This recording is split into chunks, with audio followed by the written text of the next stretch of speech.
Welcome back into the Fantrax Toolshed YouTube channel, bringing you tons of video the entire offseason and into 2023. Fantasy, dynasty, redraft, prospects. We got you covered here. If you missed our recent videos, go back and check those out. Chris did a great one on Hunter Green the other day, and I just did one the other day as well on my early top 20 starting pitcher rankings for 2023. And we're going to keep that ball rolling here today. Go over to their battery mates and do my early top 10 catchers for the upcoming season, because what better time to start 2023 draft prep than right now. Make sure you subscribe to the Fantrax Toolshed YouTube channel for a lot of great videos moving forward as well. Let's hop right into it now. This is a very, very fun position. It was a position that people kind of shied away from, scoffed at. I get it. We were all there. I've been there too. But this position is absolutely on the rise right now, and it's only going to keep getting better and better. You can see a lot of these names on the list. Yeah, you got your veterans mixed in, but a handful of young, up-and-coming names on this list as well, and plenty more top prospect talents that are pretty close to ready to jump into this fray here, and I'm sure we'll be covering that, in various outlets, whether on here on the YouTube channel, over on Patreon, on Fantrax HQ, or of course on the Fantrax Toolshed podcast. Let's jump right into it, though. The top four are nearly interchangeable. In discussion I've seen on Twitter, I've seen all four of these. People make strong cases for each of these guys going number one overall. It's really nitpicking, and the best spot to be might just be to wait to see which of the four falls in your drafts. But I got to go with JT Realmuto by the slightest of margins here. Just when everybody was starting to not count him out, but start to, dip him down the rankings just a little bit, he shows that, hey, I've been the gold standard here for the last, half decade or so, and I'm not ready to relinquish that throne, at least not fully. He's last 2 years, 17-13 last year, 17 home runs, 13 steals. This year was the first catcher since I believe it was Pudge Rodriguez back in, right around the turn of the millennium. I forget the exact year. The last catcher to go 2020, the only other catcher to go 2020, because Russell Martin finished one homer shy in 2008 or whatever that was. 22 home runs for JT, 21 steals, 276, 342, 478 lines, 75 runs, 84 RBI, decent enough on base skills, 342. So this, everything you could want. And if you can get, at least 10 steals out of your catcher spot, that is a nice little add. It's a gravy on top of the mashed potatoes with Realmuto. And even if he drops back under like that 13 range, which probably is more realistic than expecting 21 again, but who knows? All the different rules coming into play next year may give a slight boost to base running. So you maybe not. Who knows? But as long as you can get that 10 to 15 out of him, plus all the other counting stats he brings to the table, and he's very high floor. He hasn't hit below 266 since 2015, which was his first full year. So I go JT slightly ahead of this next guy at number one. Number two, Mr. Adley Rutschman, the uber catching prospect came up, and look at the overall surface stats, and they don't blow you away. 254, 362, 445, 47, and 470 plate appearances with 13 home runs, 42 RBI, 4 stolen bases, but 70 runs scored, getting on base at a very high clip.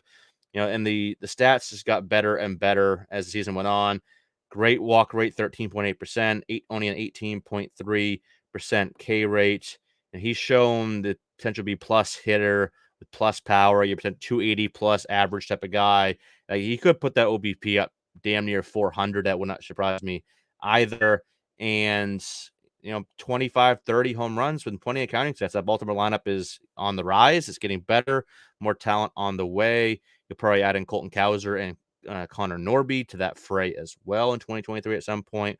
So this is going to be a good lineup around him. He'll be hitting right in the middle of it. The one thing he's got to improve against lefties. He only slashed 173, 287, 265 against lefties with only one of his 13 home runs. I'm not worried. He never really showed that type of issue in the minor league. So not a big concern. And then you look at just what he did as the season wore on in the second half, hit 275 with a 399 OBP, 8 home runs, and 20 doubles in 288 plate appearances.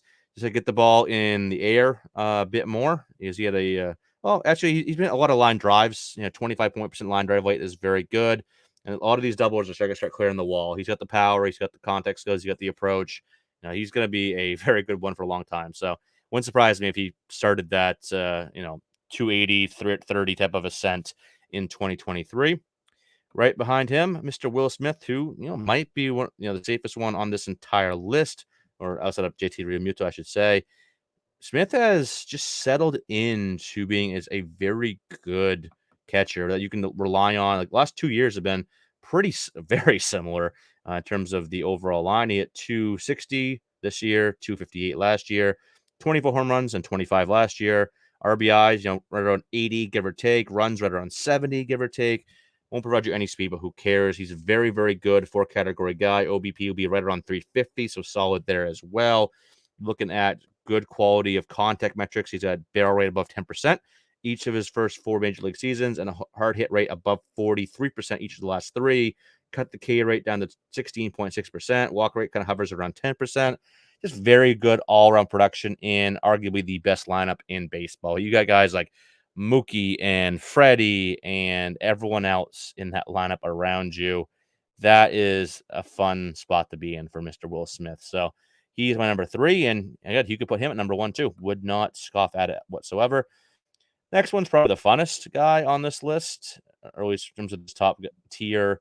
Still catcher for 2023 at least. We'll see what 2024 and beyond brings. But Mr. Dalton Varsho, 27 home runs, 74 RBI, 79 runs scored, and 16 steals in 2022, but only 235 average and a 302 on base, which is kind of odd because he was always a higher average guy in the minor leagues. So it's kind of odd to see him right around that. Well, that wasn't just this year. He was down at 246 last year, career 234. Obviously, that can still improve. He's still only 1,022 plate appearances into his professional career, but I think he can get up more, maybe 250, 260. And if he can get up there, add that little bit more average to go along with that, the about 150 or so combined runs in RBI, and keep around 25 home runs and 10 to 15 steals. That is golden. Plus, he doesn't have that wear and tear of catching every day on his body, only being really the backup catcher and playing most of his time out in the outfield. So it's really, what else do you want from your catcher? Again, he's got the highest pure ceiling, I think, or a fantasy ceiling, I should say, on of these 4. Because if he gets 260, which he's definitely capable of, and even goes up to 30 home runs and 15 steals, like add a little bit more RBIs and runs, like, he has this pure ceiling that these other 4 can't quite get to. If Adley ran, that'd be great. Well, no, Adley had 4 steals, but he also has the lowest floor because this is what we've seen with the average. That's why I put him 4. But again, those 4 are interchangeable. Those are the top, easy, clear-cut top 4 for me in 2023. Moving over to maybe my favorite player on this list at number 5, my little bowling ball, as I call him, Alejandro Kirk, a longtime favorite of mine and my buddy Jake Devereaux, who I used to co-host the 5 Tool podcast with Jesse Roche. He was a big Alejandro Kirk guy as well, even bigger than I was. He was kind of the first one that started driving that train in terms of people in my circle. But Kirk just doesn't quite have that next next gear, that next notch up that the other 4 have above him. Very good hitter. Very, very, maybe the best. You can argue he's one of the best pure hitters on this list, and this in baseball in general. He hit 285, 372, 415, so only a 130 ISO, 14 home runs, and 541 plate appearances with 63 RBI and 59 runs scored. Obviously there's no speed to be had here, but he had more walks than strikeouts this year. 11.6% walk rate, 10.7% strikeout rate.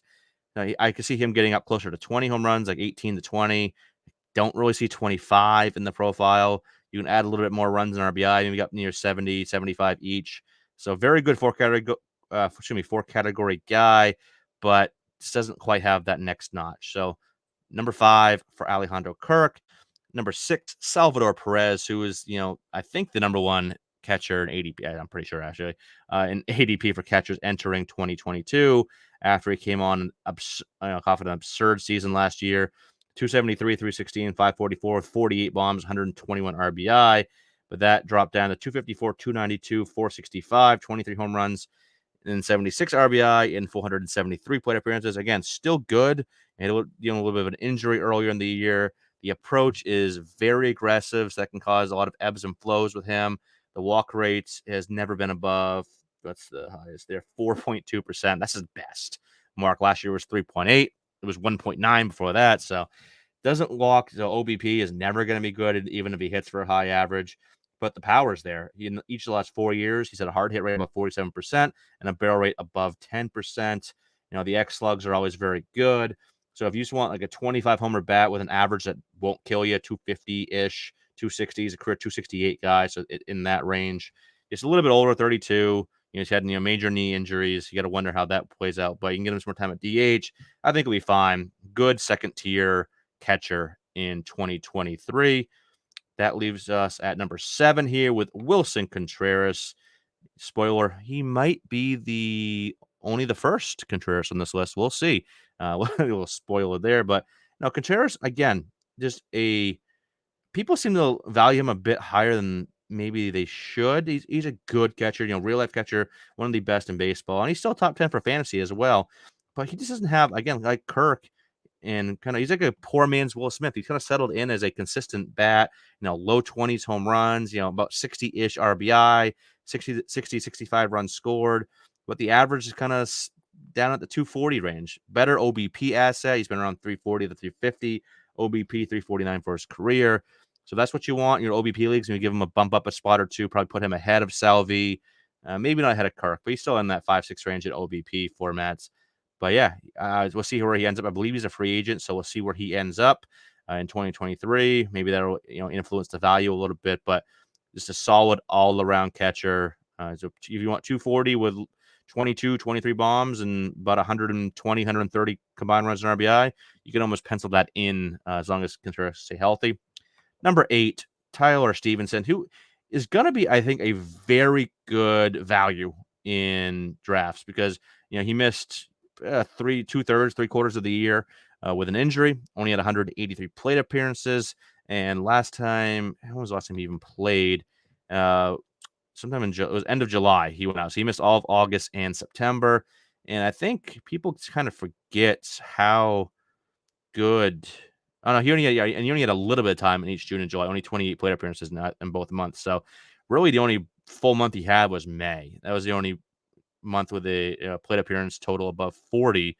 But in limited time this year was very good. He didn't have to deal with Tucker Barnhart anymore with him in Detroit.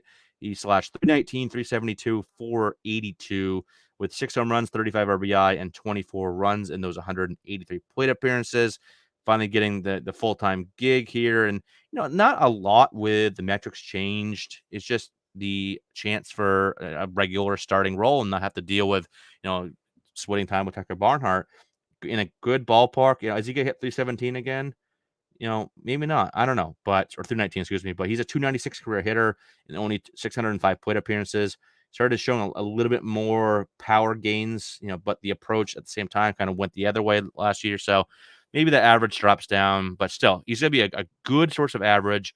You can probably pencil in about, I don't know, mid-teen, 15, 16, 17 home runs and decent enough counting. So you can probably get 60 plus, both runs and RBI in that, good hitters park in Cincinnati. So I think he's going to be a good value pick. I think people will kind of forget how pretty solid he was before his injury. Just looking at the lesser plate appearance total. Number 9, another guy that I feel is going to be pretty decent value pick in drafts as well, and that's Sean Murphy. For the longest time, Murphy's just not been. He's been there. He's great real life, going one of the best defensive catchers in the ball game.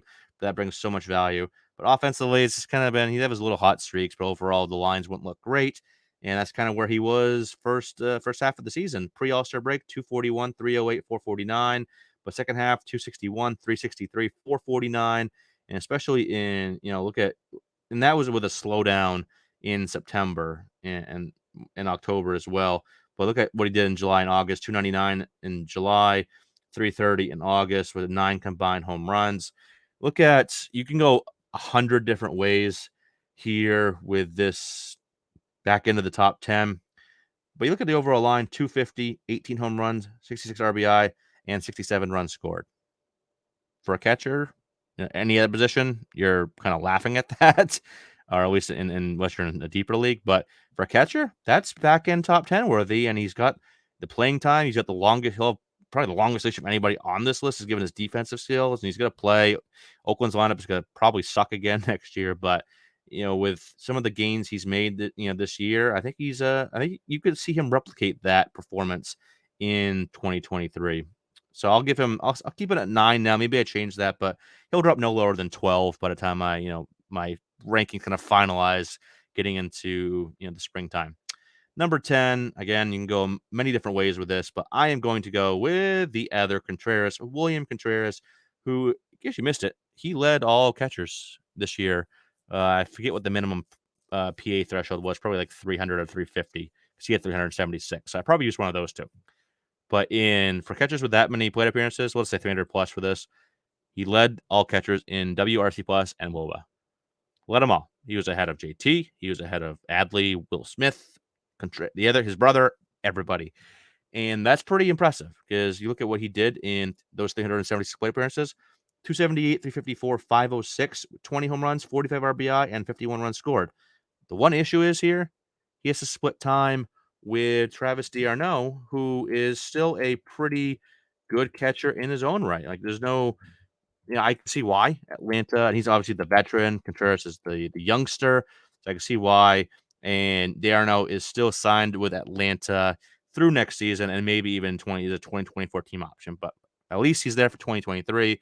So maybe that doesn't change. But that's kind of why Contreras is only number 10. If you can guarantee me, you know, closer to 500 plate appearances, give him another 100 to 150 more, you're probably talking upper 20s home runs. You're probably talking, 70-ish runs in RBI. He could be definitely up another 4 or 5 spots and kind of flirting with. He won't get up to the top 4, but he'd be up there near Kirk, Salvi, and his brother. That's for damn sure. Great power bat, 13.4% barrel rate last year, 46.6% hard hit rate, walks 10.4% of the time. Does strike out a little bit too much, so it's probably you see that average maybe drop down a little bit. Zone contact was only 74.2. It's a bit lower. Whiff was 34.3. It's a bit high. So maybe he's not a 280 guy. He's more like a 255, 260 guy. But if you can get 25 home runs out of that and solid counting stats, that is going to be a top 10 catcher at the end of the day. That's going to wrap up another video here on the Fantrax Toolshed YouTube channel. Keep an eye on this channel. Subscribe down below, because we'll be having a lot more videos coming, multiple times a week. I'll be continuing my early top 23 fantasy baseball rankings here. I'll get you first base in the next few days. Gonna be a lot of fun. 2023 draft prep starts now. Let's get after it. Let's get ahead for 2023 and let's win some leagues next year. Thanks everyone for tuning in to this video, and I hope to see you all soon.